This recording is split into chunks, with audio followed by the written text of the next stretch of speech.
Hi, this is Paramdeep from Pristine, and today I'll speak about the steps to create an integrated financial model.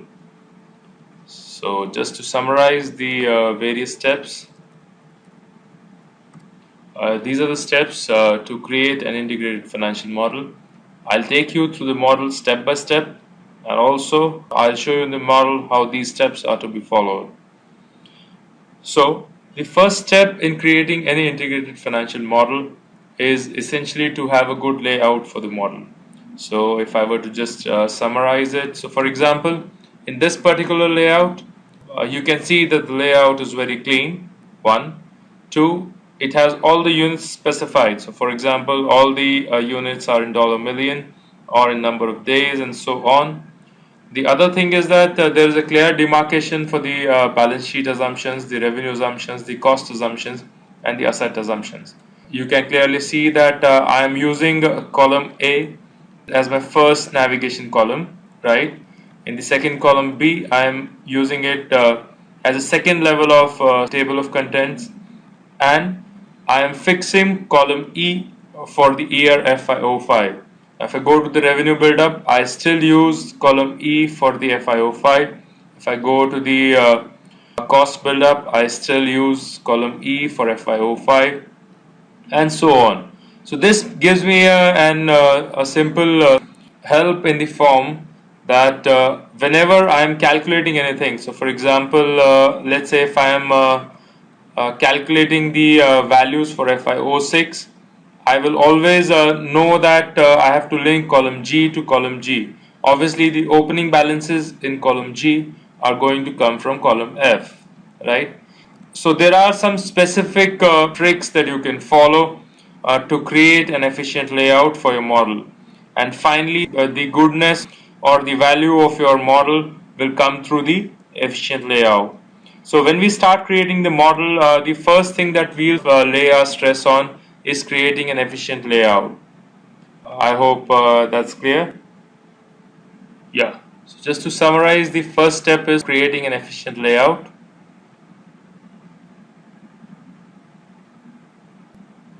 Once you're through with the layout, the first technical step in creating any model is essentially inputting the historical numbers for the balance sheet and the profit and loss account. Is that okay?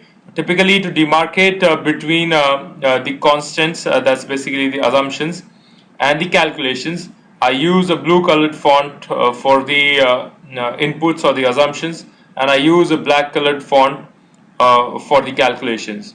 So just to summarize, the second step would be inputting the historical numbers for your balance sheet and your profit and loss account.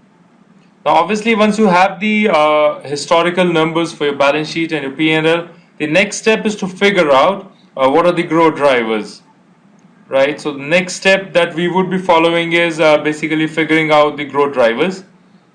Now, as far as the P&L is concerned, the main growth driver is in the revenue is the growth. So year on year growth, or the CAGR, the CAGR, essentially the cumulative annual growth rate, or the year on year growth rate. So this would give you a trend about the company. So how is the company growing, or is it degrowing?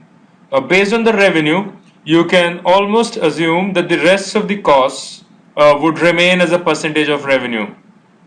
So I take the percentage revenue for various costs. Is that okay? So these costs could be mainly the raw material cost, or it could be the, let's say, the manufacturing cost, the cost of goods sold, and so on. Even the manpower cost I can assume as a percentage of revenue. So if I were to just go to my model and show you out here in the assumptions, we build a cost for the revenue. So I'm trying to calculate the year on year growth. Is that okay? For the prices and the volumes. So price multiplied by the volume essentially gives me the revenue. Is that okay? Similarly, I see the kind of growth that is there in the head count. I see the growth that is there in my salaries, right? And so on. So some of these I just calculate as a percentage of revenue. Now for the balance sheet drivers, essentially I would calculate the major heads. So for example, I would calculate the number of days of inventory. I could calculate the number of days of payable, I could calculate the number of days of account receivable, and so on. So out here I calculate from my balance sheet. As you can see, these numbers are linked to the balance sheet and the P&L. So these numbers are not assumptions, these numbers are calculated drivers. Is it okay?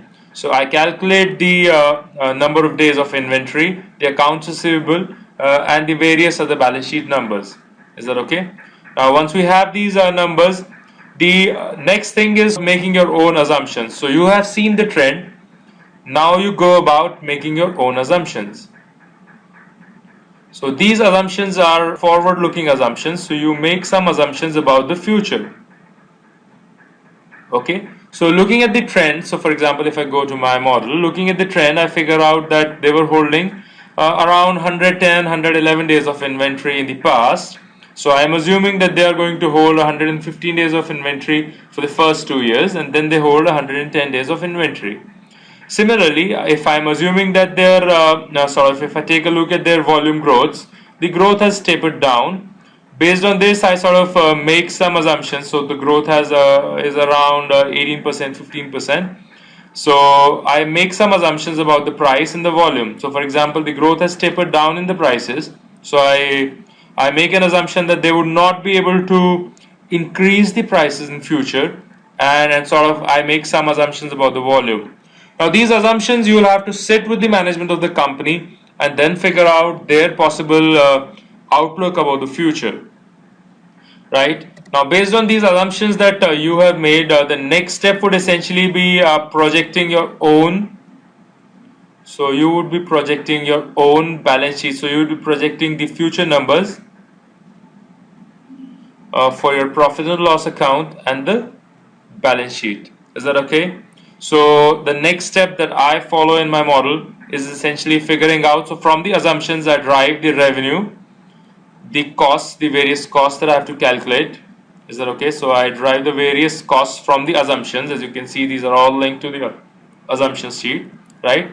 And based on these, I calculate my balance sheet and my profit and loss account in future. Is that okay? So most of these are linked to revenue build-up, cost build-up, or the assumptions. Is that okay? So you can see in the formula bar that they are linked to assumptions, they are linked to the cost, and they are linked to the various revenue build-up that we have. Now please note that while creating this model, there are some things that cut across the balance sheet and the P&L. So the things that cut across the balance sheet and the P&L, I'll keep them separate. So for example, in my balance sheet, I have an asset. Is that okay? And the corresponding entry in my P&L is the depreciation. So I will create a separate schedule for the asset and the depreciation. Is that okay? So if I go here, I calculate a separate asset schedule, so I know when the next investment is going to be made, and I calculate its corresponding depreciation schedule. Similarly, if you know that in the balance sheet there is this item called the debt, and along with the debt in the P&L you have the interest. So I sort of create these this schedule separately. So if I go to the debt schedule, there's a debt schedule and then there's an interest. Is that okay? So apart from that, if you know in your balance sheet you have your equity or your reserves, and correspondingly your PAT number flows from your P&L into your balance sheet. So I create these these items separately. I hope it's clear till this part how the model is to be. Now once this part is created, what I essentially do is that I create the cash flow statement from these. Is that okay?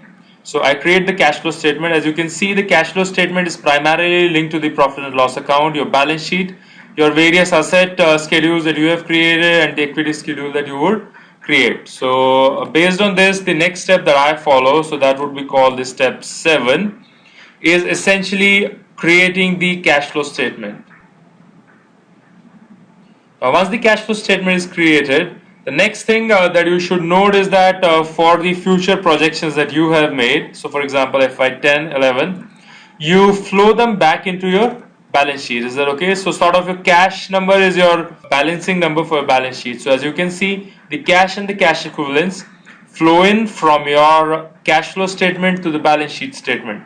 So from the cash flow statement, I link that back to the balance sheet as my cash. So this is for balancing number for balance sheet. Once the financial statements are complete, this completes your financial statements. Then what we essentially do is that we go about creating the ratio analysis. So based on the balance sheet, the cash flow statement, the profit and loss account, we create these ratio analysis to see how the company is doing. Now once this is done, so this gives you a basic understanding of how the company is doing. We do the valuation part.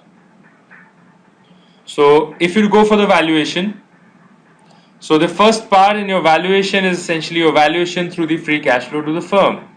So for that, what I do is that I calculate the free cash flow to the firm. I discount it based on my weighted average cost of capital to get to the share price. So valuation can be done in two ways. The first is the discounted cash flow method. For this, what you need is the free cash flow to the firm. Is that okay? The other way you can go about doing the valuation, that's very common in the industry, is the comparatives. Is that okay?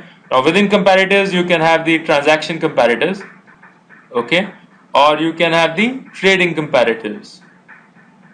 Is that okay? So what I go about doing is that I see what are the other companies that are there in the market, so that are listed or unlisted, what kind of transactions have happened in the past, and I go about calculating the valuation, right?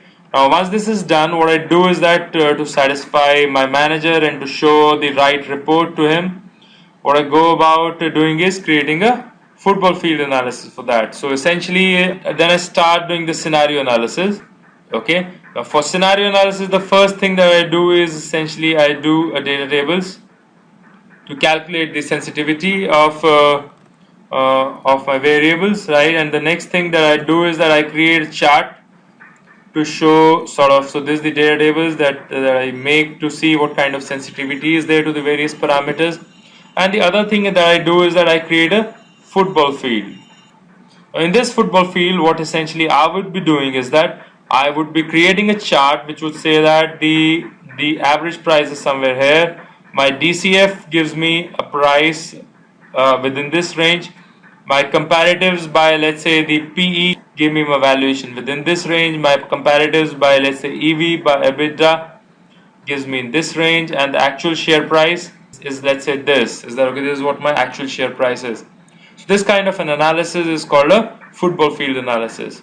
So these are the various steps that we would be following while creating a model. So this is just in a nutshell that I've told you. Just to summarize, the first part is to create an efficient layout. Then you input your historical numbers. You calculate your growth drivers. Then you create your assumptions. You project your future P&L and balance sheet. Whatever numbers cut across your P&L and balance sheet, you project them separately. Then you create the cash flow statement, you link that to the balance sheet, you calculate the ratios, you do the valuation, and you do a scenario analysis. So these are the steps that we would be following while creating a model. Obviously, we would be doing them step by step, and I think each step would take around 15 to 20 minutes. Obviously, some of these steps would take a little longer. So, for example, calculating the growth drivers and creating our assumptions could take a little longer. So, the overall time estimation for creating the complete model is around 20 hours. Is that okay? So, I do hope that you have got some understanding about how we would go about creating this model. If you have any questions, feel free to write at, and I hope to see you in the financial modeling class. Thank you.